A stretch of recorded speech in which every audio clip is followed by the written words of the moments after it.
Good morning, good evening, or good afternoon. Welcome to MTG Anonymous. Today we're going to be going over Simic Seafolk Decktech. This deck actually did really good when I was testing it, about 10 and 5 in ranked, but it's also only bronze, so, well, whatever. Let's get into the Decktech. First, we're going to be covering ramp. For our ramp, we're going to have Llanowar Elves, Simic Locket, Kiora, Behemoth Beckoner, and Nissa, who shakes the world. Llanowar Elves, as always, is going to be pretty much in every green deck. Simic Locket will give if we pay 3, we can tap for one of our colors that we need. And then if we need card draw, we can tap 4 of either color, tap it and sacrifice, and we draw 2 cards. Kiora lets us draw a card whenever a creature with power 4 or more enters the battlefield. And then we can untap a permanent, which is how we'll usually be using it. We'll use it to untap one of our lands. And then Nissa will untap one of our lands and make it into an elemental, which will help us with not only ramp, but also with bodies. Whenever we tap a forest, we can add an additional green.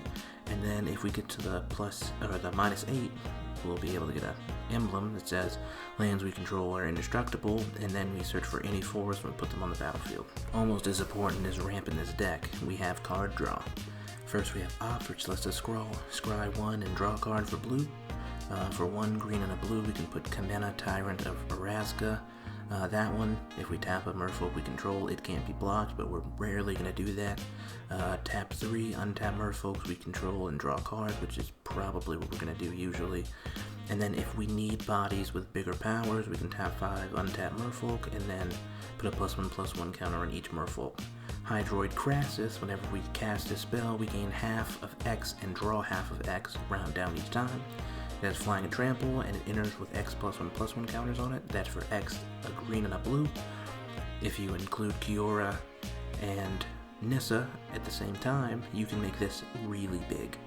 Tatiova Benthic Druid says whenever a land enters the battlefield under your control, you gain a life and draw a card.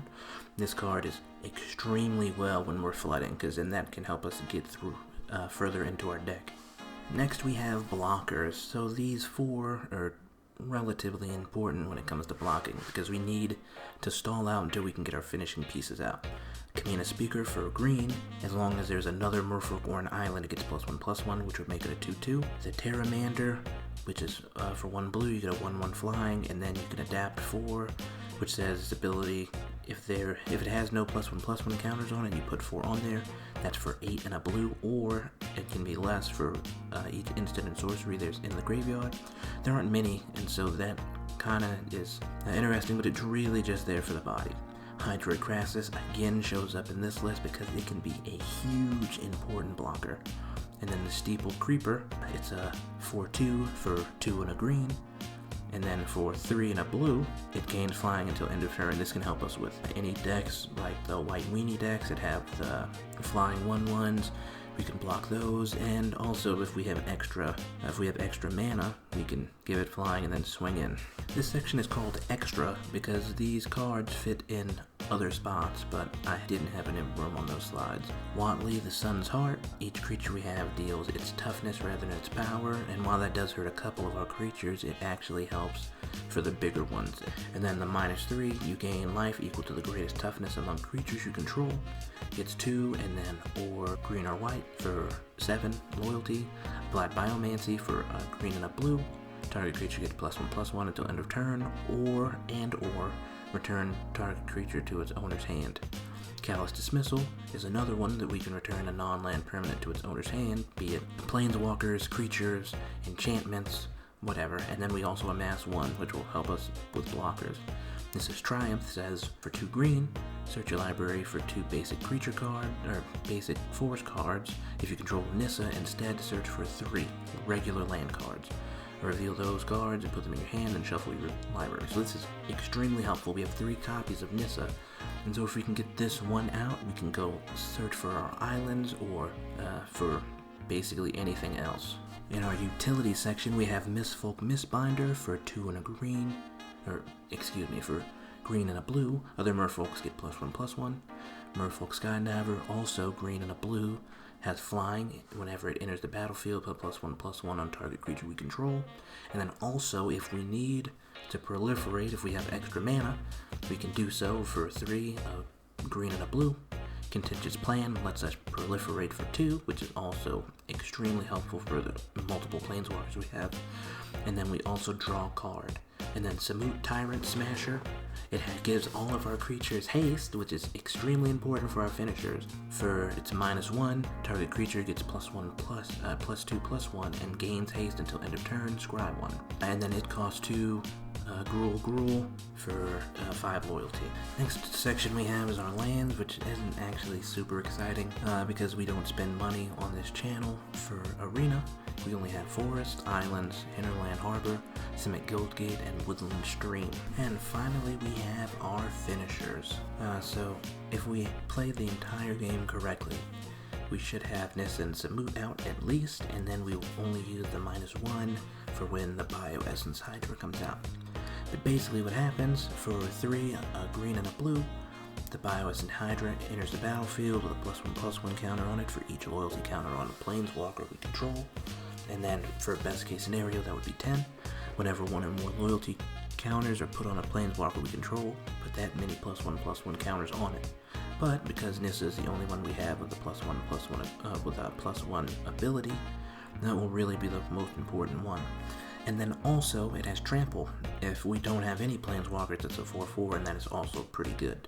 The Hydroid Crassus, if it played correctly, can also do the same, because Nissa can untap a forest and then give us an additional 2 mana once a turn. And so we can make either of those Hydroid monsters extremely huge.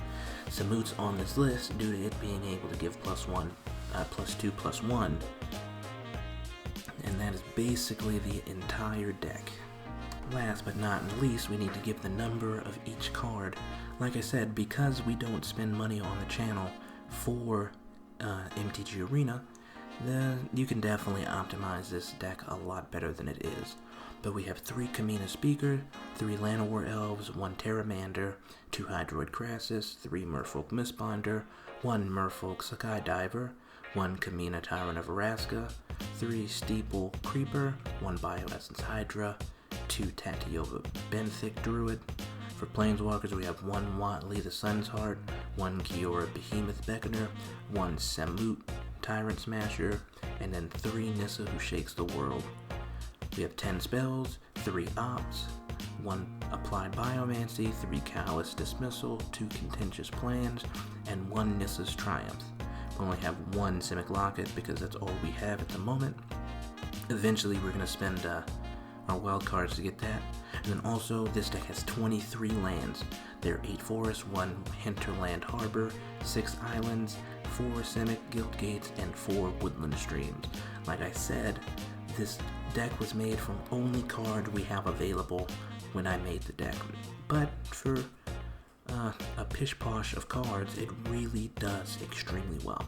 If you'd like to see it in action, there'll be a deck video probably either next week or the week following. But for now, that is the end of this deck tech. If you would please like, subscribe, or comment below, but preferably all of those, that would be greatly appreciated. We just need 1 more subscriber for 30, and then that is really the goal for this month. Well, enjoy the rest of your day. Later.